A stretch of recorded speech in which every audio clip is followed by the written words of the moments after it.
아마 여러분 중에도 그 좋아하시는 분이 계실 수도 있고 또 모르는 분은 안 계실 텐데 우리나라에 1961년도부터 생산되기 시작한 자양강장제가 있습니다. 네, 다 아시네요. 바카스, 바카스입니다.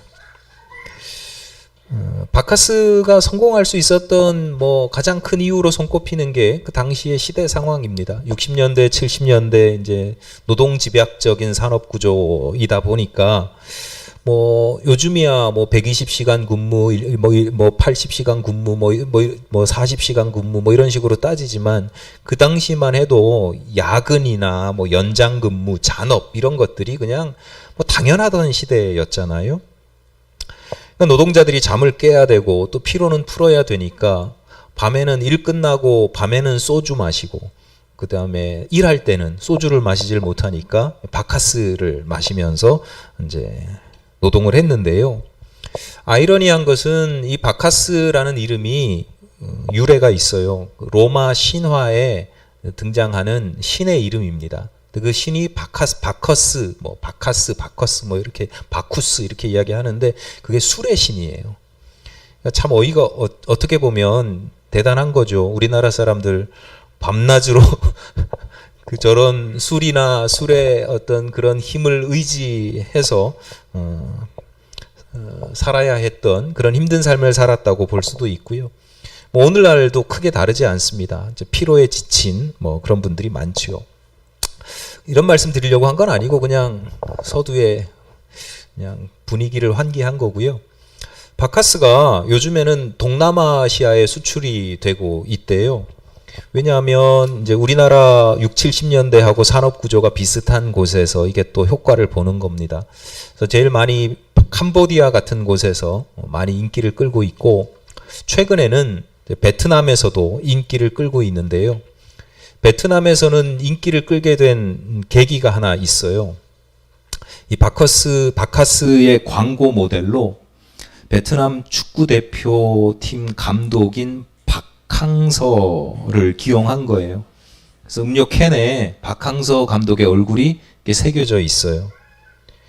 박항서 감독이 그 베트남에서 워낙 인기 있는 유명 인사이기 때문이기도 하지만 또 한 가지 중요한 이 박항서 감독이 광고 모델로 기용된 중요한 이유는 베트남 말로 박항서랑 바카스랑 발음이 비슷한 거예요. 그러니까 정말 장사하는 사람들은 사업하는 사람들은 대단한 것 같아요. 이 발음 하나 비슷한 것 때문에 이게 히트를 치고 유명해지고 히트를 치고 있다는 거죠. 창세기에는 하나님께서 사람을 창조하신 이야기가 두 가지 버전으로 기록되어 있는데 오늘 우리가 읽은 본문은 그 첫 번째 버전입니다. 하나님께서 세상 모든 것들을 다 만드신 후에 창조하신 후에 사람을 만드시는데요. 그런데 사람은 다른 피조물과 다른 특징이 있습니다. 본문 26절에 보면 하나님이 이르시되 우리의 형상을 따라 우리의 모양대로 우리가 사람을 만들고 그들로 바다의 물고기와 하늘의 새와 가축과 온 땅과 땅에 기는 모든 것을 다스리게 하자 하시고 이렇게 되어 있어요. 그러니까 하나님께서 사람을 어떻게 만드셨냐면 당신의 형상과 모양대로 지으셨다. 하나님을 모델로, 그래서 하나님을 닮은 존재로 창조하셨다라는 겁니다. 유명인의 이름하고 상품의 이름이 발음이 비슷하다는 유사성 하나만으로도 사람들이 그게 이슈가 되고 기억하고 그 동일한 인기와 이런 효과를 보는데 이것과는 비교할 수가 없는 거죠. 우리가 하나님을 닮은 존재, 우리 안에 하나님의 형상과 모양이 있다. 전통과 또 사람과 또 상황에 따라서 그 형상이 뭐냐, 그 모양이 뭐냐, 원어가 어떤 뜻이냐 이렇게 해석은 제각각이긴 하지만 어떤 해석이든지 간에 이 이야기는 뭐냐, 하나님과 사람이 매우 밀접하게 닮아 있다라는 거죠. 어쩌다 보니 우연히 닮은 것도 아니고 처음부터 하나님을 모델로 하나님께서 당신과 비슷하게 만들고자 하시는 계획과 목적이 있었습니다. 게다가 그것을 하나님이 누구한테 하청을 준 게 아니에요. 야, 이렇게 만들어봐. 이렇게 하청을 준 게 아니고 당신이 직접 만드셨어요. 얼마나 잘 만드셨겠어요. 시편 8편 4절 5절에서 시편 기자가 이렇게 노래합니다. 사람이 무엇이기에 주께서 그를 생각하시며 인자가 무엇이기에 주께서 그를 돌보시나이까. 그를 하나님보다 조금 못하게 하시고 영화와 존귀로 관을 씌우셨나이다. 하나님께서 사람을 만드셨는데 당신의 형성과 모양을 따라 만드셨을 뿐만 아니라 하나님보다 조금 못한 정도로 만드셨다라는 거예요. 그러니까 오늘 본문을 통해서 또 그리고 오늘 본문에 대한 우리의 믿음을 고백할 때 우리가 항상 먼저 깨닫고 인식해야 하는 가장 기본되는 우선적이고 중요한 가치관, 믿음의 가치관이 있는데 그게 뭐냐? 내가 어떤 사람이냐면 하나님과 같은 사람이다. 내가 하나님 같은 사람이다 라고 하는 정체성을 가지고 있어야 되고요. 그 다음에 내가 하나님 같은 사람이니까 그 하나님을 닮은 사람으로서의 자존심, 자존감, 자긍심 뭐 이런 것들을 가질 필요가 있다라는 거예요. 안 믿어지세요? 이해가 안 되세요? 앞서 말씀드렸지만 간단하게 두 가지 이유로 설명을 하면 우선 우리는 어떤 존재냐면 목적을 가진 존재예요. 목적이 있단 말이에요. 우리가 힘든 현실을 살아가다 보면 그냥 내가 아주 넓은 우주에, 광활한 우주에 그냥 한 톨 먼지와 같은 존재처럼 여겨질 때가 있어요. 내가 어쩌다가 이곳에 와서 이렇게 살고 있는지 막막할 때도 있고요. 또 내 인생이라는 것이 우연히 반복된 것처럼 여겨질 때도 있어요. 말 그대로 어쩌다 보니 여기까지 왔어요. 어쩌다 보니 저 사람 만나서 어쩌다 보니 결혼을 하고 어쩌다 보니 이 직업을 알게 되고 어쩌다 보니 이 일을 하다가 어쩌다 보니 여기서 살게 되고 뭐 이런 것들이 계속 누적되어서 지금의 나를 이룬 것처럼 느껴질 때가 있어요. 전혀 틀린 생각은 아닌데요. 그럴수록 그런 마음이 들수록 성도들은 오늘 본문을 기억하셔야 합니다. 우리는 하나님께서 목적을 가지고 계획적으로 만드시고 인도하신다라고 하는 겁니다. 현실의 어려움과 또 나의 연약함 때문에 넘어질 때마다 가장 먼저 드는 생각이 나는 아무런 목적도 이유도 계획도 없는 존재처럼 느껴질 때가 있는데 그때마다 이건 마치 사탄의 속삭임이다라고 생각하실 정도로 매우 경계하셔야 되는 사안입니다. 우리 기독교인들의 믿음의 창조주 하나님에 대한 첫 번째 믿음의 고백은 나는 하나님의 목적 안에 있다라는 것이고 항상 우리를 넘어뜨리려는 존재는 우리가 목적 없는 존재, 계획 없는 존재인 것처럼 우리를 유혹하고 미혹하기 때문입니다. 우리가 자긍심을 가지고 하나님을 닮은 존재로서의 자긍심을 가질 수 있는 또 한 가지 이유는 말 그대로 하나님을 닮았기 때문입니다. 나에게는 하나님의 형상과 모양이 있습니다. 가끔 어떤 사석에서 만나는 사람들 중에 연예인을 닮은 분들이 있잖아요. 얼마 전에 오랜만에 동기 목사들을 만났는데 거기 이제 동기가 아닌 같이 운동하시는 분들도 더러 있었는데 그분이 제 아주 오랜 친구 얼굴을 딱 보더니 연예인을 닮았대요. 배우를 닮았는데 누군지 생각이 안 난대. 한참 있다가 그 사람이요 하면서 딱 얘기를 했는데 그 얘기를 딱 듣고 보니까 진짜로 그 모습이 있는 거예요. 제가 30년 넘게 지내왔는데 보고 살았는데 진짜 그 모습이 그제서야 보이더라고요. 그래서 제가 야 너는 나이가 들수록 빛을 보는 얼굴이구나 그렇게 얘기를 했는데 연예인을 닮았다 그러니까 그 친구가 싫어하지 않아요. 흐뭇해하고 즐기기도 합니다. 여러분 그런데요. 우리가 종종 누구를 닮았다 이런 표현 쓰거든요. 닮았다라는 건요, 기본적으로 비슷하다는 뜻도 있지만 또 어떤 뜻이 내포되어 있냐면 다르다는 거예요. 닮았다는 건요, 똑같다는 게 아니에요. 닮았다는 건 비슷한 모습이 있어. 하지만 그 사람은 아니야. 이런 뜻이 있어요. 연예인을 닮았다고 해서, 외모가 연예인을 닮았다고 해서 생김새가 연예인과 똑같은 것도 아니고 연예인이 아니죠. 다른 점이 있지만 닮은 점도 있다. 이런 거예요. 우리가 하나님을 닮았다라고 하는 것도 마찬가지예요. 우리가 하나님을 닮았다고 해서 우리가 하나님과 동일한 건 아니에요. 하나님과 똑같은 건 아니에요.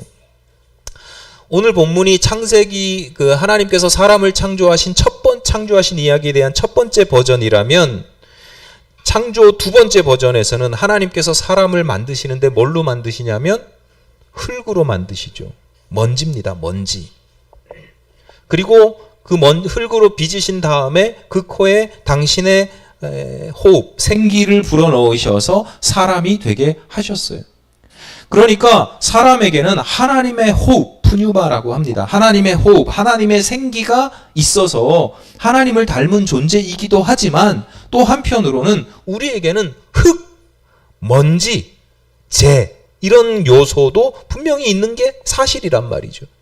그러니까 우리 안에 있는 흙, 먼지, 재 이런 것만 보면 우리는 절대로 하나님을 닮은 사람이 아니겠지만, 그럼에도 불구하고 우리에게는 하나님의 형상과 모양, 하나님의 성품이 있다. 하나님께서 우리에게 불어넣으신 당신의 영이 우리로 하여금 살아가게 하시고 살아나게 하신다라고 하는 겁니다.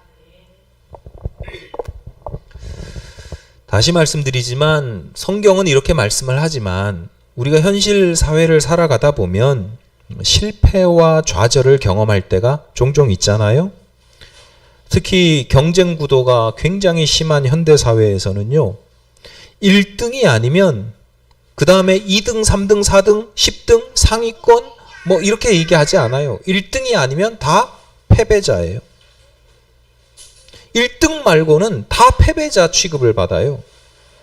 얼마 전에 외국에서 아주 인정할 만한, 신뢰할 만한 외국의 어느 기관에서 연구 결과를 보고했는데, 코로나19 팬데믹을 거치는 2년 동안 억만장자가 여러 사람 생겼어요. 근데 억만장자가 생긴 시간 30시간마다 한 사람씩 억만장자가 생겼대요. 원래 사회가 막 요동치고 급변할 때 대박을 칠 수 있는 아이템들이 생기거든요. 우리는 막 IMF 막 외환위기로 힘들고 어려울 때 돈 버는 사람이 있고, 전쟁으로 막 죽어나갈 때 막 지금 뭐 물가가 올라가고 뭐 기름값이 막 곡물값이 올라가고 이럴 때 또 돈 버는 사람들이 있단 말이에요. 30시간마다 한 사람씩 억만장자가 생겨났는데요. 그게 중요한 게 아니라 거꾸로 33시간마다 100만 명의 극빈곤층이 늘어났답니다. 이 보고서의 제목, 이 연구 결과 보고서의 제목이 뭐냐면 고통으로 얻은 이익이에요. 억만장자가 될 수 있었던 것은 당장 먹을 것도 없고 백신도 못 맞고 의료적인 혜택을 받지 못하는 그 수많은 사람들로 인해서, 그 빈곤으로 인해서 얻은, 그 고통으로 인해서 얻은 이익이라는 거예요. 뭘 의미하느냐? 1등 한 사람이 생길 때요, 수백만 명의 낙오자가 생기는 거예요. 그래서 팬데믹 기간 동안 뭐 573명의 억만장자가 생겼대요. 그런데 올해 예상하는 늘어날 극빈자의 숫자는 2억 6,300만 명. 비교가 안 되는 거죠. 2억 6,300만, 우리나라 인구의 몇 배예요? 5배가 넘잖아요. 그렇게 극빈자가 생길 거로 예측을 한답니다. 우리가 살아가는 세상이요, 좋든 싫든 이것이 우리가 살아가는 현실 사회의 모습이고 시스템이에요. 그리고 이런 양극화 현상은 아마 더욱더 극심해질 겁니다. 문제는 우리가 이렇게 뭐 머리로 아는 게 중요한 게 아니라, 이런 세상을 살아가고 있다 보니까 우리가 우리 스스로에 대해서 스스로 하찮은 존재, 가치 없는 존재로 평가절하할 때가 많아요. 왜냐하면 여러분 1등이에요? 여러분이 수백만 명의 극빈자층에 33시간마다 생겨나는 수백만 명의 극빈자층에 속하진 않지만 여러분은 그 중간 어디쯤, 우리는 그 중간 어디쯤에 있는데요. 그러면 중간 어디쯤에 있는데 우리는 억만장자에 가까운 존재라고 생각하는 사람은 아무도 없어요. 우리는 오히려 극빈층, 점점 이런 상황 속에서 스스로에 대한 자존감을 잃어버리게 되어 있어요. 세상이 그러니까요. 스스로에 대해서 뭐라고 생각하냐면 아유 내까짓게 뭐 이렇게 되는 거죠. 다른 사람에 대해서는 어떻게 해요? 니까짓게 뭐 이렇게 되는 겁니다. 잘나봐야 뭐 얼마나 대단해 뭐 이렇게 되는 겁니다. 이게요 그냥 제가 세상에 대한 이야기를 하는 게 아니라 믿음에 대한 이야기를 하는 겁니다. 성도들이라면 철저히 경계해야 되고 지양해야 하는 태도입니다. 신앙과 상관없는 게 아니에요. 이거 굉장히 신앙적인 이야기예요. 믿음에 대한 이야기예요. 하나님께서 당신의 형상과 모양대로 계획하시고 만드신 존재라고 하는 믿음과 정체성과 인식을 가지고 있다고 하면 나 자신에 대해서든지 다른 사람에 대해서든지 존중할 수 있는 겁니다. 그 존중이 안 되니까 자기를 학대하고 다른 사람들을 무시하고 갑질을 하고 얼마 전에도 무슨 저기 경기도 어디 남양주인가 양주인가 어디서 뭐 무슨 목사 모녀가 뭐 갑질하고 뭐 이런 이야기들이 나오잖아요. 저 사람 안에 하나님의 형상과 모양이 있고 내가 하나님의 형상과 모양이 있다고 하는 믿음을 가지고 있으면 정체성을 가지고 있으면 절대로 할 수 없는 모습을 보인단 말이에요. 우리는 사람에 대해서 긍정할 수 있어야 되는데 그 이유 중에 하나가 뭐냐면 가장 중요한 이유가 하나님의 형상과 모양이 우리는 하나님을 닮은 존재이기 때문이다. 이것이 성도가 가져야 될 중요한 믿음의 자세입니다. 기독교인들은요 예수를 믿는 사람들이잖아요. 그리스도, 예수께서 나의 그리스도, 구원자가 되신다는 것을 믿을 뿐만 아니라 그분의 말씀을 믿는 거예요. 그분의 가르침도 믿는 거예요.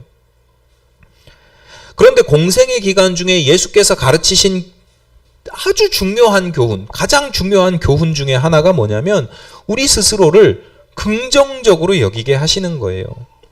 예수님께서 병든 자를 고치고 귀신 들린 자를 귀신을 쫓아내고 뭐 여러 가지 일들을 하셨잖아요. 그 결과적으로 어떤 걸 보여주시는 거냐면 너 스스로를 긍정하라는 거예요.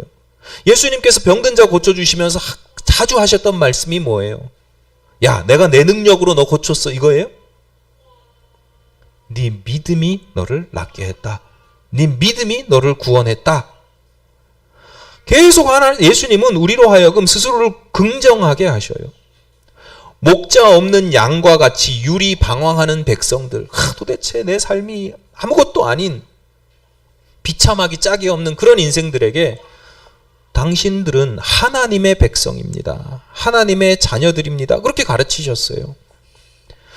우리가 아무런 의미도 없이 살아가는 존재인 줄 알았는데 예수님은 아니야, 너희가 세상의 소금이야, 너희가 세상의 빛이야 라면서 우리의 가치와 소명을 깨닫게 하셨어요. 심지어 그 당시에 무시당하고 조롱당하던 창기와 세리조차도 예수님께서는 당신의 친구로 삼아주셨어요. 이게 예수께서 그냥 막연한 이유 없는 긍정이 아니고요. 예수님은 알고 계신 거예요. 하나님이 일찍이 사람을 만드실 때부터, 창조하실 때부터 긍정적인 존재로 여기셨다는 것을 알고 계신 겁니다. 흔한 비유로 여러분 10,000원짜리 지폐 짓밟고 찢고 색깔을 칠하고 오염을 시켜도 은행에 가면 똑같은 10,000원짜리로 교환해 줍니다. 불타서 없어지지 않는 이상, 훼손돼서 사라지지 않는 이상 이게 진짜라면, 가짜가 아니고 진짜라면 그대로 교환해 줍니다. 왜냐하면 화폐는 교환의 가치, 화폐는요 그 자체가 가치가 있는 게 아니고 그 가치를 표시해 주는 거거든요. 여러분, 우리에게 아무리 못난 모습, 뭐 오염된 모습도 있고 찢겨진 모습도 있고 이렇게 막 구겨진 모습도 있고 오염되고 못난 모습이 있어도 부족하고 더럽고 추한 모습이 있어도 우리가 하나님을 닮은 존재라고 하는 것, 내 안에 하나님의 형상과 모양이 새겨져 있는 존재라고 하는 사실에는 변함이 없다. 그러므로 여러분 스스로를 긍정할 수 있으시기를 바랍니다. 내가 좀 오염되고 더럽혀지고 구겨지고 좀 창피하죠. 그 창피해하지 말라는 게 아니에요. 당당하란 그거 자랑하라는 거 아니에요. 근데 나는 하나님의 형상과 모양이 새겨 있는 그거는 그것 때문에 훼손되지 않는다는 거예요. 그럼 우리가 도대체 어떤 점에서 하나님의 형상과 모양을 닮았는가? 앞서 말씀드렸듯이 학자들마다 교회와 전통마다 해석이 다양한데요. 그거 우리 굳이 공부할 필요도 없고, 머리 아픕니다. 골치 아픕니다. 다만 오늘 본문을 통해서 우리가 명확히 무슨 해석이 필요 없이 명확히 알 수 있는 것 한 가지만 말씀을 드리려고 그래요. 본문 26절을 다시 보겠습니다. 26절 한 목소리로 함께 읽어보겠습니다. 시작. 하나님이 이르시되 우리의 형상을 따라 우리의 모양대로 우리가 사람을 만들고 그들로 바다의 물고기와 하늘의 새와 가축과 온 땅과 땅에 기는 모든 것을 다스리게 하자 하시고, 하나님께서 당신의 형상과 모양대로 사람을 만드신 다음에 그 사람들에게 맡기신 역할이 하나 있어요. 온 땅과 그 땅에 있는 모든 생물들을 다스리게 하신 겁니다. 실제로 그렇게 계획만 있었던 게 아니라 사람을 창조하신 이후에도 하나님께서 28절과 같이 선포하십니다. 하나님이 그들에게 복을 주시며 하나님이 그들에게 이르시되 생육하고 번성하여 땅에 충만하라, 땅을 정복하라, 바다의 물고기와 하늘의 새와 땅에 움직이는 모든 생물을 다스리라 하시니라. 정복하고 생육하고 번성한다는 게요, 이 다스린다는 뜻 안에 다 들어가는, 다스린다는 걸 설명해 주는 단어예요. 하나님 당신께서 그냥 가만히 놀고 먹고 주무시는 게 아니잖아요. 하나님도 역할이 있으시거든요. 하시는 일이 있으시거든요. 하나님께서 하시는 가장 중요한 역할 중에 하나가 뭐냐면 다스리시는 겁니다. 교회의 표현으로 하자면 섭리라고 합니다. 예수께서 공생의 기간에 선포하신 복음의 핵심 주제가 뭐예요? 너희는 회개해라. 왜? 왜 회개해야 돼요? 큰일 났네 이거. 여러분, 다른 건 다 몰라도 우리 예수 믿는데 예수님께서 가르쳐 주신 복음의, 예수님께서 복음이시고 예수님께서 복음을 전하셨는데 그 복음의 핵심이 뭐예요? 제가 지금까지 엄청나게, 제가 이럴 때마다 마음이 녹아내려요. 다른 건 몰라도 이 정도는 그냥 큰 소리로 다 나와야 되는데, 하나님의 나라예요. 하나님의 나라. 예수님께서 선포하신 복음의 핵심은 하나님의 나라예요.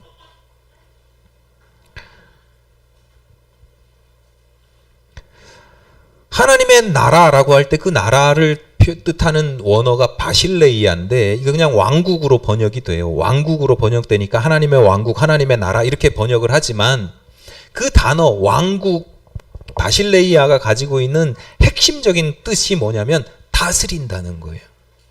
그러니까 하나님의 나라라고 하면 하나님의 나라의 핵심 가치는 뭐냐면 하나님께서 통치하신다라는 거예요. 그런데 하나님께서 사람을 만드시면서 당신이 하시던 그 통치의 권한과 역할을 사람에게 위임하신 거예요. 나처럼, 내가 세상을 다스리는 것처럼 너희가 이제 너희도 세상을 다스려라. 그러면 이 말씀에는 뒤집어 보면 어떤 뜻이 있냐면 온 세상을 누구처럼 다스려야 돼요? 하나님처럼 다스리라는 거죠. 그냥 네 맘대로 다스려 이게 아니고 내 형상과 내 모양으로 만드셨다는 건 나처럼, 하나님처럼 세상을 다스리라 이런 뜻인 거예요. 이러한 하나님의 뜻이 어느 정도 실현이 되었습니다. 예를 들어서 사람들은 자연을 극복하고 정복하고 이용합니다. 오늘날 물질 문명은 하늘에서 뚝 떨어진 게 아니죠. 외계에서 온 게 아닙니다. 여러분 사용하는 모든 물질은요, 이 땅에서 난 자원입니다. 여러분 옷 이런 거 다 저기 땅 속에서 석유에서 뽑아낸 거고요. 의자, 나무, 쇠 다 땅에서 다 지구에 있는 거를 다 이용하고 가공한 겁니다. 옛날에는 산에서 나무로 땔감을 뗐고 지금은 땅 속에 묻힌 석유나 석탄 찾아서 연료 사용하잖아요. LNG 가스, LPG 가스 다 땅에서 얻는 거고요. 각종 동식물을 식재료로 얻을 뿐만 아니라 얼마나 잘 다스리는지, 심지어 목축도 하고 양식도 하고 길러서 먹잖아요. 대단한 사람들인 거죠. 그러니까 이런 것들이 다 사실은 다스린다라고 하는 것에 들어가는 그 요소 부분이에요. 아까 제가 생육하고 번성하고 땅에 충만하고 그게 다 다스린다는 뜻이에요. 그러니까 하나님께서 부여하신 다스림의 속성을 우리가 분명히 가지고 있고 그것을 누리면서 그 권한을 사용하고 있는 겁니다. 자, 문제는 뭐냐면 하나님께서 주신 통치권이 우리한테 분명히 있는데 그 통치권을 얼마나 우리가 잘 사용하고 있느냐라는 거예요. 아주 쉽게 말씀드려서 과연 우리가 사람이 이 세상을 잘 다스리고 있느냐, 잘 못 다스리고 있느냐라는 거죠. 자연과 세상을 잘 다스리는 성군이냐, 아니면 다스리긴 하는데 지 맘대로 함부로 다스리는 폭군이냐, 혼군이냐, 이런 거죠. 여러분 생각은 어떠세요? 사람들이 세상을 잘 다스리는 것 같아요? 이 정도면 그래도 잘 다스리는 거죠. 이렇게 생각할 수도 있고 아닐 수도 있고 가치관마다 서로 다른 평가가 있을 수 있습니다. 그런데 요즘 이슈가 되고 있는 기후위기의 문제를 보면 이게 마냥 사람들이 세상을 잘 다스리고 있다고 보기 어려운 부분이 있습니다. 근래 세계 곳곳에서 50도 넘는 폭염이 50도에서 살아보셨어요? 저는 도대체 그 50도가 넘는 곳에서 사람들이 어떻게 사는지 모르겠어요. 하늘을 날던 새가 갑자기 땅에 떨어졌대요. 너무 더워서 탈수가 나서 하늘 날다가 뚝 떨어졌대요. 미국처럼 땅이 넓은 데는요, 한쪽은 폭염인데 한쪽은 폭설이고요. 우리나라도 며칠 전에 비가 오긴 했지만 그 전에 산불 이런 게 났잖아요. 산불이요, 잎사귀가 푸르러지고 그러면은 산불 나는 기간이 있어요. 그게 3월 15일인가 4월 15일인가 하여튼 그때까지가 산불이 많이 나는 기간이에요. 근데 지금 5월 6월 됐는데도 산불이 계속 그럼 이게 다 기후의 문제죠. 한두 가지가 아니에요. 지금 코로나19와 같은 신종 바이러스의 등장도 기후위기의 결과로 유추하는데, 자, 문제는 이런 기후위기가 왜 생기느냐는 거죠. 가장 큰, 여러 가지 이유가 있겠습니다만 가장 큰 원인으로 손꼽히는 것은 역시 지나친 탄소 배출입니다. 탄소 배출로 인해서 지구의 온도가 급격히 상승하고 있기 때문이에요. 근데 얘기를 들어보면 1도, 1.2도, 1.5도 이래요.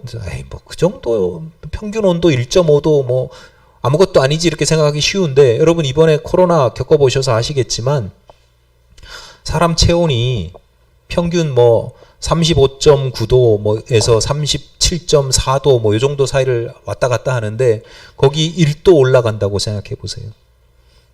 늘 고통스럽습니다. 1.5도 올라가고 2도 올라가고 그럼 병원 가야 돼요.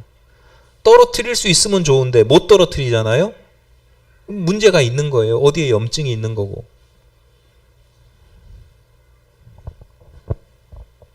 왜 이렇게 탄소 배출을 해서 기온이 올라가느냐? 인간의 탐욕 때문입니다. 끊임없는 탐욕. 더 편하게, 더 풍요롭게 살고자 하는 욕망이죠. 그래서 이미 사실은 지구 생태계가 많이 훼손되었습니다. 무너졌습니다. 멸종된 사람들 때문에 멸종된 생물들이 한두 종류가 아니고요. 지금도 계속해서 멸종하고 있습니다. 그런데도 경각심을 갖지 못했어요. 왜? 내가 당장 피해를 입는 건 아니니까. 그런데 이제 해수면이 높아지고 뭐 코로나가 발생하고 뭐 여러 가지 인간에게 영향을 끼치는 문제들이 극심한 전 세계적으로 영향을 끼치는 일들이 나니까 생기니까 그제서야 지금 참 인간 이기적이죠. 나한테 피해가 없으면요 세상에 누가 어떤 존재가 피해를 입는 거에 대해서 참 무관심해요. 지난번에도 뭐 대선에서 아리백 뭐 이런 그거 엄청난 이슈인데 그거 가르쳐 달라고. 이제라도 깨달으면 다행인데 여전히 아무 생각이 없는 사람들이 많아요. 내가 당장 어떤 어려움이 없으니까.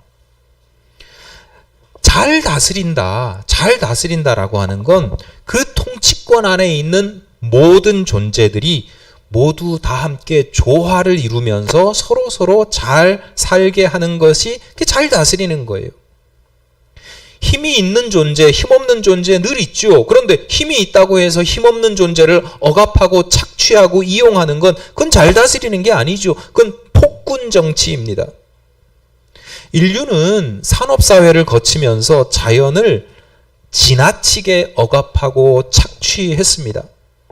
자연의 신음소리에 귀를 기울이지 않았고 뭐 우리가 잘 먹고 잘 살려면 안 굶으려면 어쩔 수 없다 하면서 그 신음소리를 외면했습니다. 옛날 사자성어 중에 군주민수라는 말이 있어요. 임금은 배고 백성은 물이다. 무슨 뜻이냐면 백성들이 물과 같은 백성들이 배와 같은 임금을 띄울 수 있지만 상황에 따라서는 그 물 때문에 배가 뒤집힐 수도 있다. 뒤집혀서 가라앉게 될 수도 있다라고 하는 겁니다. 기후위기라고 하는 것은 어쩌면 인류의 폭군 정치에 대한 자연의 반란이라고 볼 수도 있는 겁니다. 잘 못 다스리면요. 그냥 잘못 다스리는 걸로 끝나는 게 아니라 정권이 뒤집히게 되어 있어요. 오늘 사실 환경선교 주일이거든요. 그래서 뭐 우리가 자연이나 환경에 대해서도 이렇게 한번 생각을 해봐야 되지만 인간 세상도 마찬가지예요. 옛날에 비해서 훨씬 풍요로운 시절을 살아가지만 사회적인 갈등은 날마다 증폭되는 것 같고요. 그 중요한 이유 중에 하나가 불평등입니다. 세상 모든 사람들이 기계적으로 평등해야 된다 이런 게 아니고요. 불평등하다는 거는 문제는 뭐냐면 가진 자와 없는 자, 높은 자와 낮은 자의 간극이 있을 수밖에 없어요. 그런데 그게 지나치게 크다는 거고 지나치게 커지고 있다는 게 문제인 거죠. 30시간마다 한 명씩 억만장자 생기는 거 아무 문제가 안 돼요. 그런데 33시간마다 반면에 100만 명의 빈곤층도 아니고 극빈곤층이 늘어나는 것. 고통으로 얻은 이익. 백신 만드는 회사에서 뭐 1초당 1,000달러인가 벌었대잖아요. 근데 한쪽에서는 백신도 못 맞아가지고 여러분 뭐 우리나라 뭐 백신 문제 사실 뭐 있긴 하지만 무료로 3차, 4차까지 백신 맞게 해주는 나라가요. 없어요. 그런 나라가 없어요. 뭐 우리가 잘 사는 거야. 이 얘기가 아니라 그런 불평등이 있다고요. 이렇게 불평등이 심화되는 데 있어서 가장 큰 책임이 누구에게 있느냐? 이 사회에서 불평등의 문제에 대한 가장 큰 책임이 누구에게 있냐면 위정자들에게 있는 거예요. 무슨 얘기냐? 다스리는 사람. 이 세상을 잘못 다스리고 있다는 뜻이에요.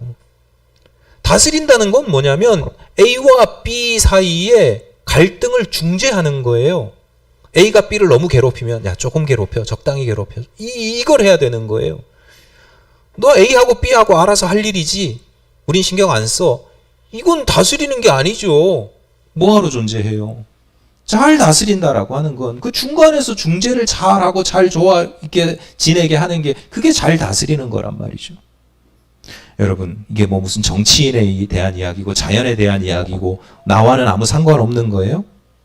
여러분의 삶의 자리는 어때요? 통치, 다스림, 뭐 그렇게 거창한 이야기가 나랑 무슨 상관이 있어? 그렇지 않습니다. 각각의 사람들은 저마다 혼자 사는 사람은 아무도 없어요. 함께 살아가는 존재들이 있어요. 가족들이 있고 동료들이 있고 친구들이 있고 우리 교우들도 함께 살아가는 존재잖아요. 그런데 함께 살아가는 사람들이 저마다 서로에게 위안이 되고 힘이 되고 격려가 되고 지지가 되는 존재가 있어요. 자꾸 그런 분위기를 만들어가는 사람이 있어요. 그런 사람들은 잘 다스리는 거예요. 내 삶의 자리를 잘 다스리는 거예요. 그런데 막 어떻게 하면 속이고 이용하고 뺏으려고 그러고 훔쳐먹으려고 그러고 이거는 그럴 능력이 있다는 건 다스릴 수 있는 힘이 있다는 거고 능력이 있다는 건데 그건 잘못 다스리는 거잖아요. 여러분이 어떤 관계를 추구하고 있는지가 여러분이 성군인지 폭군인지를 보여주는 겁니다. 여러분 말씀을 정리합니다. 우리는 하나님을 닮은 사람들입니다. 그런데요, 하나님 더 많이 닮은 사람이 있고요, 하나님 아주 조금만 닮은 사람들이 있어요. 이왕이면 많이 닮은 사람, 그래서 다른 누가 보더라도 저 사람 참 하나님 같은 사람이다 라고 인정받을 수 있으시기를 바랍니다. 그 방법 중에 하나가 뭐냐면 내가 속한 세상을 잘 다스리는 겁니다. 하나님처럼 다스리는 거예요. 깊이 헤아리고 세심하게 보살피고 서로에게 힘이 되고 위로가 되는 관계를 만들어 가는 겁니다. 쉽지는 않아요. 그래서 하나님의 다스림을 그냥 다스림, 통치 이렇게 표현하지 않고 섭리라고 표현하는 겁니다. 아주 오묘하게 이렇게 잘 해야 되는 게 있어요. 그 지혜도 그리고 그 능력도 하나님께서 더하여 주셔서 여러분이 살고 있는 세상에서 폭군이 아니라 성군으로 살아가시기를 간절히 바랍니다. 기도하시겠습니다. 하나님, 저희들을 하나님 닮은 존재로 삼아주시고 나아가 하나님의 능력과 역할까지 맡겨주시니 감사합니다. 무거운 엄중하게 여기는 사명으로 저희들이 알고 능력으로 알고 하나님께서 하나님을 닮아 하나님의 모양과 형상대로 세상을 아름답게 거룩하게 복되게 다스리는 저희들이 되게 하여 주옵소서. 예수님 이름으로 기도드립니다. 아멘.